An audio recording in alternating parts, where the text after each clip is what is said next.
Sa pagbabalik ng ating mga balita, nagpapatuloy na ang pagdinig ng Kamara kaugnay ng paggamit sa pondo ng Office of the Vice President at Department of Education matapos sumipot sa pagdinig ang Chief of Staff ni Vice President Sara Duterte na si Attorney Zuleika Lopez. Ang mga pinakahuling detalye ibabalita sa atin yan live ni Milky Rigunan. Manang Milky.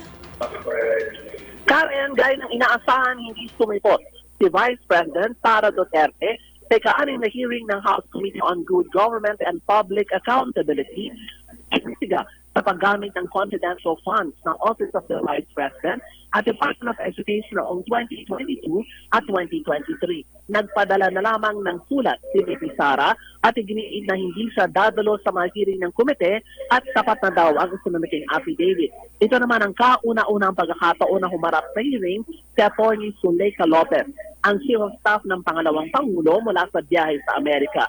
Sa pinakahuling hearing ng komite, lumabas na kontrolado umano ni VP Sara at ang kanyang inner circle na sina Lopez at Gina Acosta, ang Special Disbursing Officer, ang control at paggastos sa 500 million pesos na confidential funds ng Office of the Vice President. Ayon kay Manila Representative Joel Chua, ang chairman ng komite, pipilitin nilang kilalanin kung totoo bang mga tao ang mapumirma at ma-acknowledgement receipt sa pangunan ng isang Mary Grace Piato. Narito si Manila Representative Joel Chua.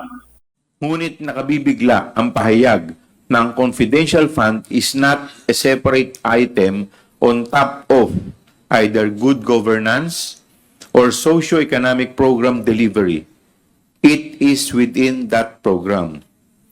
Nagmukhang ang confidential funds ay ginamit upang mag-augment ng pondo ng regular na programa ng OVP at hindi ginamit sa hiwalay na programang may kinalaman talaga sa confidential expenses or surveillance activities to support the mandate or operations of the agency. Samantala, Karen, no-show pa rin ang apat na opisyal ng OVP na una nang sinampahan ng contempt.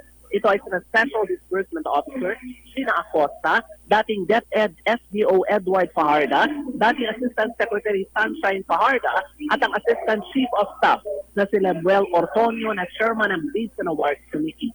Sa impormasyon, hindi naman daw nakalabas sa mga ito ng bansa at nasa official travel, pero walang sinuman ng OVP officials na dumadalo ngayon sa hearing ang makapagsabi kung nasaan ang mga ito. Para sa MBC TV Network News, ako si Milky Rigunan, una sa Pilipinas, una sa Pilipino. Maraming salamat, Manang Milky Rigunan.